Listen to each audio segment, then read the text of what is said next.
Hey guys, welcome to the Karam Show. I'm really excited. Today we have a great personality. She is a woman leader and having more than experience of 20 years. And she is the director of Possible Training and Consulting System Services. So we are going to learn about leadership. How can we develop, as a leader? So, welcome. Join me in welcoming Sangamitra on the Karam Show. Welcome, Sangamitra. It's my pleasure to you be on my show. Thank you so much for giving time and thank you so much for sharing your knowledge.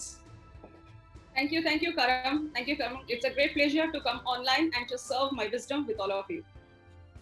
Okay, so we would like to know about your journey. How did you get started, and what challenges did you face, and how did you overcome? How did you grow as a leader? The story dates back to 1980. Mm-hmm. I come from a middle class, educated family. Okay. Very lot of focus is there on education as well as sports put together. Mm-hmm. So I have always been a small first time leader everywhere throughout my career. So when I was a kid in the family, I enjoyed serving glass of water on the dining table when Okay. everybody was dining. I'm born and brought up in a joint family with my grandparents. Mm-hmm. So there is an inherent leadership quality which developed because I always asked my grandparents, "Did you had lunch? Did you had dinner?" And at least that much I checked before I dined. Okay. When I went into my school days, there was class selection, school council member selection, and I was always there because somewhere I don't know why, but there is something which I feel good when I lead people. Okay. That's awesome. When I went into my college days, I was the school captain in sports, not the the overall school captain, but at least I was into the sports and I was leading the entire house because we had four houses, as most of the schools they have. I was leading one of the houses. One of my leadership skill which I felt that when you like people, when you want to be with people, and when you are not bothered only for your own development but the development of somebody else, you have an inherent inner push which asks you to perform. And this is, I'm taking you back to 1996, between the phase of 1996 to 1998, when I was leading the whole school of approximately 5,000 students and being the captain of one of the houses and the overall sports captain. So we had sports that time. And I was one of the contender in 100-meter running race. But I remember that I fell ill just before the final day. And I was admitted to the hospital because of food poisoning. Okay. But even if I was there in the hospital and the doctor is coming and checking that, are you well? And my conversation there was, I am perfectly fine. Can you please just write the discharge note? I want to get out of this hospital. Okay. Okay. So, but then the doctor said, you are perfectly not all right. I told, I'm not perfectly all right, but I'm perfectly all right to run for my house and get the winning cup. So that's the spirit I had from my childhood. Coming back to my engineering days, sports has always been a very crucial part in my life, and I used to run and get the cups for even for my engineering college. When I went to MBA and I did my graduation there, the post graduation, I remember the first day of my MBA when the seniors they come and they really see all the juniors, who they have come from, where have they come from, and they are all in the mood of ragging. Yes, So right. they are all in the mood of ragging because that's the seniority power they have on that particular day. I still remember they coming. There is a herd of the seniors coming and speaking to the entire dais. We were the audience. That, guys, feel free to understand this concept. If you are in this college, I'm from Fort School of Management, Delhi. So if you are in this college and you are a part of either FCD or maybe the fan committee. So FCD is the placement cell of the college and fan is the alumni cell of the college. Feel yourself to be lucky in case you are selected in FCD or fan. And that very moment, it was like, oh my God, I need to get into either FCD or fan, and more importantly, into the FCD. So I still remember standing whole night on the balcony, school terrace, college terrace balcony, and just waiting to give the interview to be selected to FCD, as if it was a job and I'm going to get a very big laurel. It was equal to that.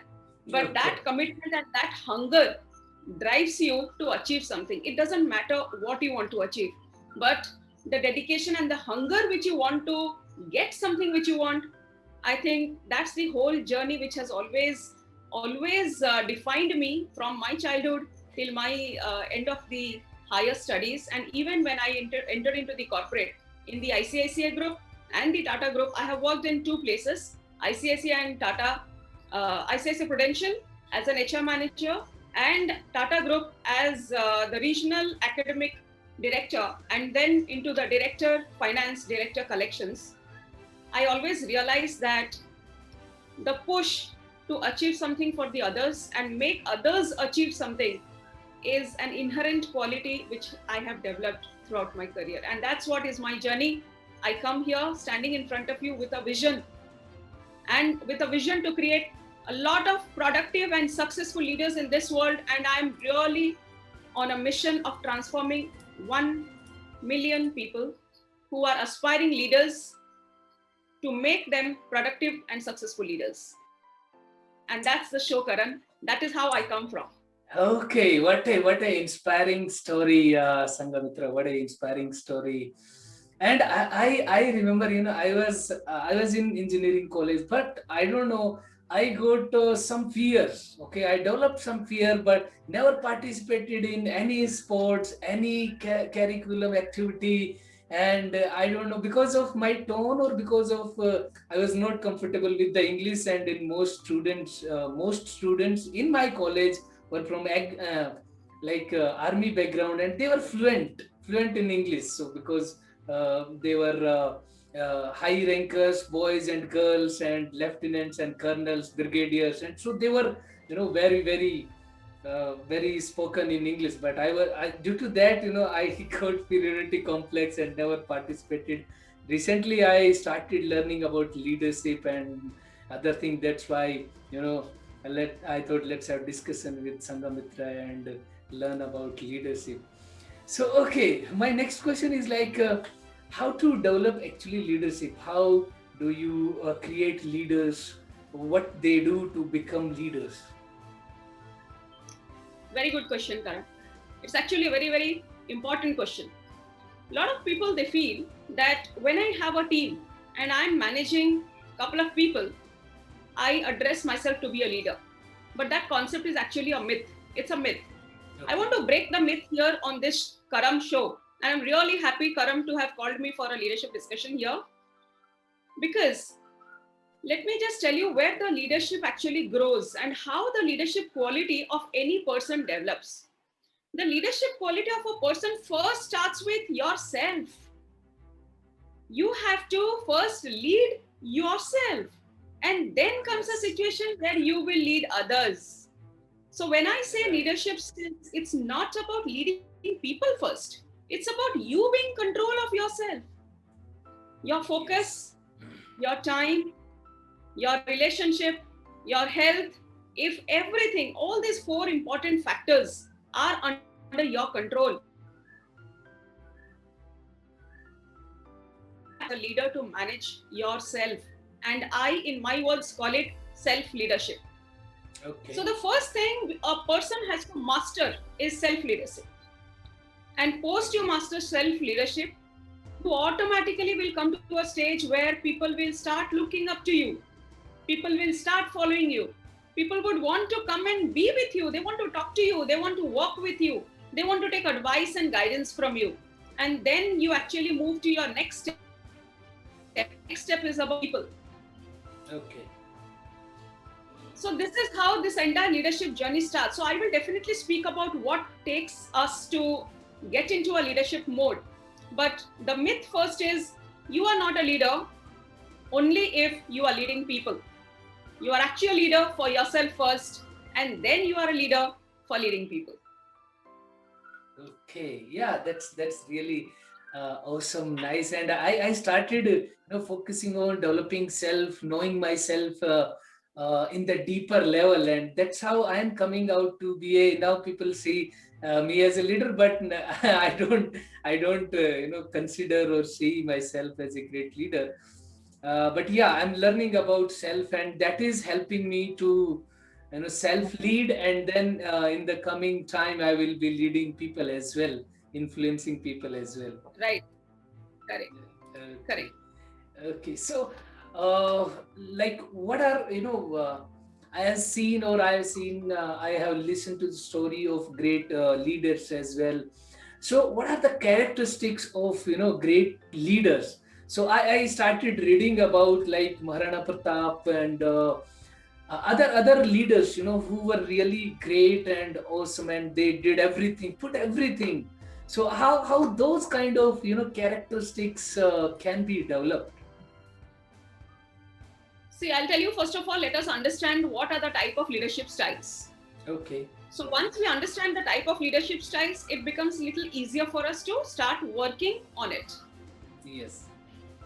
If you analyze any leader, and you read through the biography of any leader, Mhm. they would primarily fall into these 6 categories.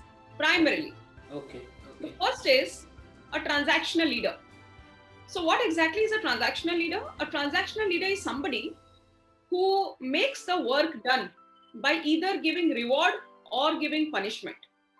So, the leadership style of these type of people is that they would reward you or they would punish you to get the work done. So, that is Okay. one type of a leader. The second type of a leader is about transformational leader.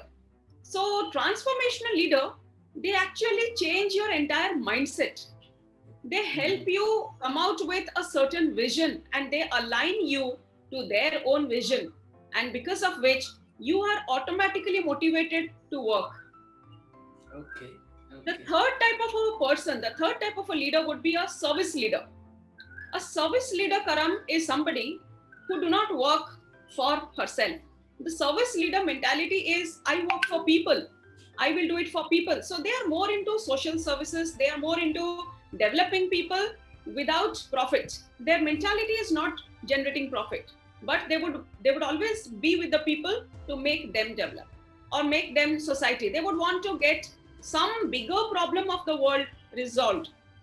Okay. Okay. There is a fourth type of leadership, which is autocratic leader. And when I say autocratic leader, these are people who may be with the other people, Mhm. but in majority of the important decisions, they will not involve people because they feel more the people into the discussion, more the time taken for the discussion, it's a waste of time and energy and resource. They will Okay. quickly take decision on their own. These are autocratic leaders. The fifth category of the leader would be bureaucratic leaders. In Okay. bureaucratic leader, they are more of successors. Somebody has done it well. Now the whole throne has been passed on to the second person. As a bureaucratic leader, they would always want to rely on processes. They will not take any decision on their own. They will always depend on a certain process to take up a decision and would want assurance. Am I doing it right? How had the earlier person done? Did they do it the same way as I'm thinking right now? Their mentality is like that. And Okay. the sixth type of a leader is a charismatic leader. And the charismatic leader are people who just stand and your work gets done. You are highly influenced by them. They are leaders who are key person in their domain. They are influencers of their society, influencers of their domain. And you really want to just look at them and do the work. So, primarily, I say that these are the 6 leadership styles which, if you analyze any person's characteristic and you dissect them, they will fall into one of these characteristics for sure. But Okay. there is a concept which most of the leadership journey people they speak about is about situational leadership. A person, any one person, Karam, is not only one type of a leader. A person has got a mix of multiple type of leadership skills. However, there would be maybe 1 or 2 skills which are very predominant. That's your style. That could be Okay. your own natural style of doing it. So if we analyze any leadership style, we would primarily see that they fall into these 6 styles. And yes, there are different processes to learn all the 6 leadership styles. Okay, so what about characteristics? Like how to develop that character? Suppose I want to be a charismatic leader. So how to develop that character? Yeah, so let me tell you first of all, Karam, what requires to develop a leader. How do you start your journey as a leader? Mhm. The first thing is purpose. What Okay. are you doing? So how does a person become a leader? If I tell about the corporate journey, you first start as an individual person, Mhm. then you become a team leader. You may have 2-3 people reporting to you. Then you Right. will have maybe a project leader where maybe couple of more people will be reporting and you would be forming a team. Yes. So and then you will become a director or maybe a vice president, and you would have lot of different projects under you, lot of team leaders under you. So the path grows like this. The first thing, how you identify that I want to be a leader. The identification of being a leader starts with analyzing yourself, what actually drives you to work. If money Okay. is your driver, you may not be a leader always. Reputation, recognition are the most important driver for feeling that I'm in the journey of leadership. So you start from there. If in case, of course, money is important. You can't only do for the reputation, but it has to be a combination. You have to have an instinct that I want to get that. I want to compete and get that ticket to maybe Vietnam, ticket to Ireland, whatever is the competition, whatever is the scheme which is being running in your company. So that competitive strive has to start first. And once the competitive strive starts, you actually understand that you are in the journey of leadership. Now consciously you have to develop a couple of characteristics of leadership. First, once you're clear about the purpose, you have to take control of your time. A leader Okay. has to take control of time. So we need to learn the time management skills to become a good leader. Then coming to the third thing, which is you have to overcome fear. There are a lot of fear which people have. And Yes, I so true. see, yeah, a lot of fear. And I would touch upon the couple of fear which the leaders normally have. Mhm. So there are 5 type of fear which normally exist in the world among an individual, in an individual. The first biggest fear is the fear of poverty or the fear of losing money. Okay. Second one is fear of failure. You are actually not in a situation where you can accept failure. The Okay. third one is about fear of losing relationship. So true. The Yes. fourth one is about fear of having bad health. And the fifth one is fear of communication, fear of public speaking. Okay. So this is not in an order at all, but Mhm. definitely these are all the 5 are very, very important fear which drives anybody. As a leader, I always say that it is a 4C framework. And from my side, I have developed a 4C framework, which is very important to develop your skill set as a leader. So you have to conquer 4 things. Number one, courage. The first C stands for courage. You Okay. actually have to build your courage well, and you need to learn how to build your courage. The second one is about confidence. Confidence comes with knowledge and practice. So once you have the courage and you have the and you're confident, then you would be expressive. You will feel like going to people and talking. And hence comes the third C, which is communication. Okay. Courage, confidence, communication, very, very important to build a leader. And the last one, you cannot be a leader if you are not competent in your work. You have to be competent. Otherwise, people will not respect you. People will not want to be with you. So these are the 4C. It's a 4C framework which drives a leader. And it all starts at the midpoint, which is desire. You have to have a burning desire to become a leader. And then you have to develop 4 skills: your courage, your confidence, your communication skills, and your competence. So once you master these 4 skills, then you can decide on which type of leadership should I go forward to. Should I become a charismatic leader? Should I become a transactional leader, or a transformational, or a service, or autocratic? or bureaucratic. Okay, that's so powerful. That's so amazing. Okay, so we would like to know about the life of a leader. Okay, you can say in the daily basis in corporate, or maybe bigger. You can say some war as well. So we would like to know about how the life of a leader must be or should be. So what goes in Sure. the mind, and what goes into the, you can say, plans and other things. Sure. So I will first speak general and then I'll give my story. Okay. Okay. Okay. So the life of a leader is not easy at all. Absolutely not easy. Mhm. But it is very fulfilling in nature. You feel very satisfied. Why it Okay. is not easy? It's because think of you managing yourself. Or you are managing only one person, which is yourself. Mhm. And in that journey, how much you get bothered. I don't have time. I don't have good relationship. I don't have good food to eat. I cannot exercise because I'm so much into my work. One person management comes with so much of botheration. When you True, are a very leader, true. guys, you have to manage that one person, and also you have to manage the 100 heads who That you you are are. leading. Okay. Okay. So it comes with multifold issues. And I'll tell you very practical issues how it happens. Whether you are a leader or you are an individual performer, you have a family, you live with a family, there are family expectations which are always on you. Yes. A leader first has to sacrifice the family expectations. And with the sacrifice, I would say that a leader learns how to manage the family productively and efficiently in less time. You may not have time to sit and just have a sip of coffee with your husband or a wife or maybe your parents. But the day you sit and the day you do that, I think that fulfills for the next 7 days or for the next 1 month. That impact is always there.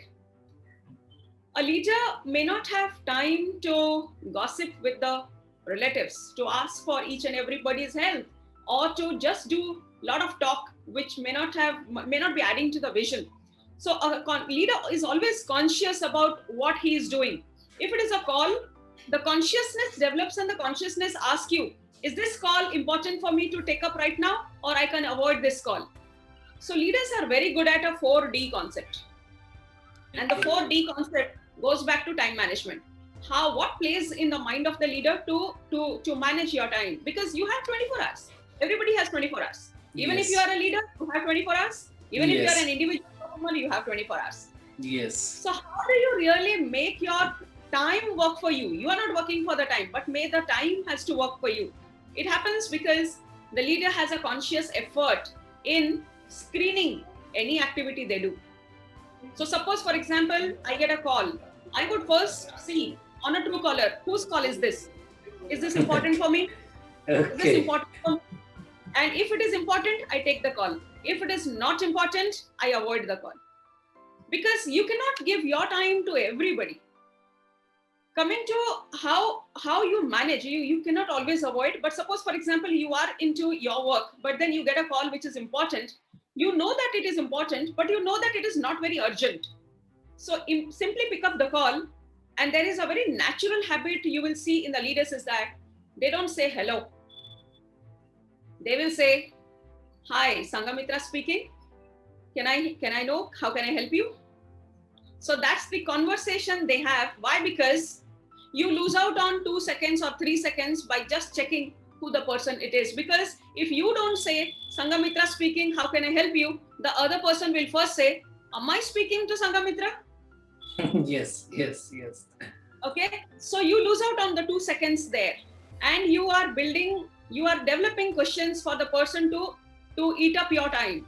And hence the leaders are very conscious. They will first of all pick up the call and tell, Sangamitra speaking, anything very important to be discussed right now, or we can discuss maybe whatever slot they are free. Yes. And the Yes. person understands, because that's a message of authority which you give to the world. It's not because you want to show authority, it's because you really want to do the productive time management. So a leader is conscious about the purpose.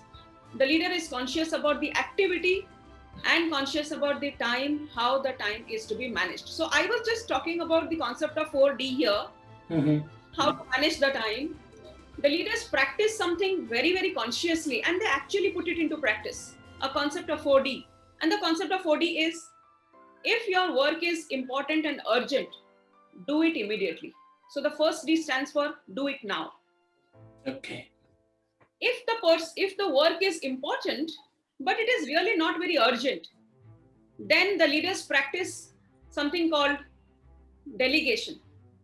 So delegate it to somebody who can do it for you. They will address it because it's not very urgent, but it is important. So you may ask somebody else to do it. The third is, if it is not very important, but it is urgent. So if it is not very important and it is urgent, you would want to delegate. But if it is important and not very urgent, you may want to defer it. Okay. So, and the last is, if it is neither important nor urgent, you will delete it. You will not do that work. Even if that work is there, you would actually not want to do that work. So the leaders, they consciously practice this session, and that is how they take control of your time. And once you have control of your time, you actually have more time to plan, to think. Leaders are more thinkers. They are not doers. They get people done. They get things done by people. They invest their time in planning and execution. Okay, so these are something we have to practice. Yeah, this 4D framework is really awesome, and I started understanding it just a couple of months back. Earlier, I was not aware about this framework, but I learned, and this is so important. And I found out that at many times, I was doing the stuff that can be deleted. so from coming from that stage, and yes. Yeah, there is a lot of cost of ignorance which people pay, Karam, because they value every work, but actually that's not the right way of doing. You cannot value every work. You have to value work which is defining your vision, which is defining your mission or your goals, and that is helping you to achieve your goal. We cannot achieve our goal because we are so much stuck up in doing everything that we don't have time to do what is important for us. Okay, that's amazing. That's amazing. And we would like to learn, how students can develop the leadership. And I believe this thing that, leadership should not be developed kind of in the college or in corporate. It should start from early on. So how students who are in the college or maybe before that, how they can what things they can focus on and develop early leadership, so that once you are a leader, then there are so many different things that you can do and develop and lead a actually great life, or life that you want to actually lead, not in the others vision. You develop your own vision and do it. Yeah, correct, Karam. I think this is a very, very important question which you're asking, because generation and production of leaders should not start at the corporate level. It has to start at a very, very early age. And then only we will have a world where we have successful leaders globally. Mm-hmm. So for my message to all the students, in case they are watching it, or they will be watching it as a replay, or yes. Is that start leadership from your home. Okay. When your mom calls you and ask you to come for dining, if you are asking her to serve the lunch or the dinner in your room, the first thing is, guys, you are at a cross, because you are secluding yourself from being with people. If that's your mentality, immediately stop it. Dine together, dine with your family at a common time, because that helps you build communication. You start talking to people. A leader cannot be a leader if they don't know how to communicate. But today, the students are so much involved into being self-accustomed with the mobile, or maybe being on the laptop, that they are forgetting the value of real communication, the active communication. But I don't see that being on mobile or laptop is bad, because there are many students who are investing good amount of time in learning, good amount of time in developing things. It's very good. But that is only one part of your development. The second part has to be fulfilled, which is communication. You may come out with a great product, but you cannot communicate. You cannot explain your product to the other people. You cannot sit with other people to show the conviction, to show how much you are involved into making this product. How will the world understand what is the value of this product? So, guys, start with your home. The first step is start with your home. One, dine together, sit with people, talk to them. Second is start helping your parents at home in whatever way you can. It could be maybe serving, helping in the serving. It could be a little bit of online grocery ordering. It could be a little bit of managing your siblings so that your parents have little free time and they can talk to each other, they can do the planning. These are the small steps which you can even start at home. And this builds your confidence. This builds your confidence that if I can manage my brother and the sister, I can manage 5 kids together. And this subconscious feeling will grow up. And when you become a corporate, you will have, when you come to the corporate, you will have a feeling that if I could manage 10 kids, I can manage 10 people. And that is how you develop the skill of the leadership. So start from home first. That is number one.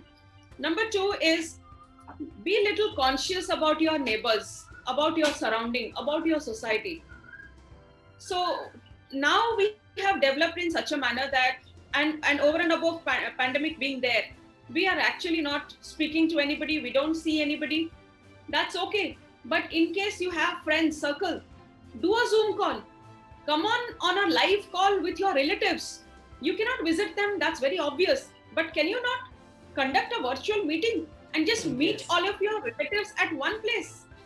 And it's so easy nowadays because you are actually having the virtual setup to even connect with United States or Chicago or Bombay or Kerala.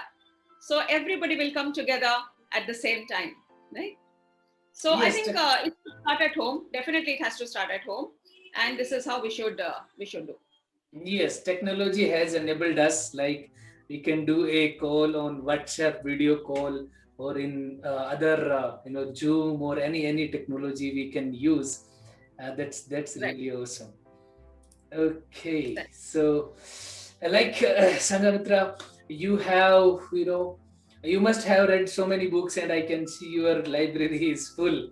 And so, what books you most recommend to people on leadership, and how those books have changed your life? Yes, I think to all the people, I would suggest one book definitely to start with, and that is Personal Efficiency Program by Kerry Gleason. That's a wonderful book which helps you understand how you can develop your self efficiency. Your personal efficiency can be developed. So that's number one. Number two is there is a book by the name Ikigai. So this Mhm. Ikigai is also a very good concept, and even people can come across and find out Ikigai as these two. I think people can start with. Apart from that, there are so many other books which are already in the market. And once you grow and mature, there would be books I can suggest. But to begin with, Personal Efficiency Program by Kerry Gleason and Ikigai, these two are the books which are a must start. Must start. Okay, that's really awesome, and I have purchased Ikigai. I will read it. I am in the process of reading it, and other people. I'm very sure that you would be understanding the benefit of Ikigai in case you are reading it yourself. I have not started it, but I have seen, what's the concept and how. So I will read it soon. It's on my Okay. table, or it's on my shelf. So soon I will Yeah, read. I have one suggestion to all the learners here, to all the leaders who are watching us live or maybe on replay is don't only read a book. It's Yes. important that we understand the concept of the or given in the book and come back and utilize in our life. So I would suggest that maybe we should move out of the mentality of reading a book to utilizing a book, using it to our benefit. That should be our strategy of reading.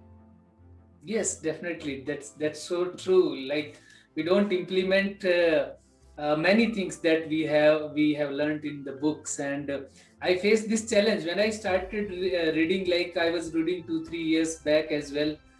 I read the books, and only understood like 10 20%, and out of 10 20% only applied few things out of that.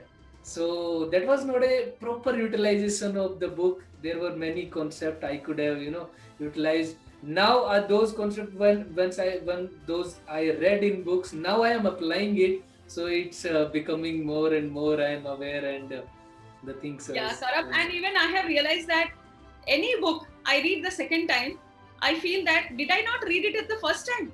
There is a new concept which comes up to me any yes, time I read the book. yes, The more the definitely. repetition of the book, the more you try to understand and understand the concepts, and you are more clear how to implement it. Yes, definitely. This is so true. Repetition of the book is very, very important. And in other way, like I also started this thing. I purchased the book. Also, I purchase audio version of it if it is available. So what I do is, like, to read it fast or to understand it better, I start with the audio and see what is what is going in the book. And if author is speaking, that's perfectly amazing, because he gives all the energies and powers, and you can you know uh, uh, Right, emerge in the book. But right, right. earlier I was taking so much time, like maybe a week to read a particular book, and maybe more than that. But it's now it is becoming, so I developed this thing that I must listen and read, and so that I get maximum out of it, and then start applying it. So whatever True, is true. I think Audible, all these platforms which are audiobook platforms, Mhm. these are amazing, and they are really helping us to complete the books on time. On an average, a book on an audio setup will take you 10 to 12 hours to finish it on an average, because the books are Yes, normally yes. 8 to 10 hours.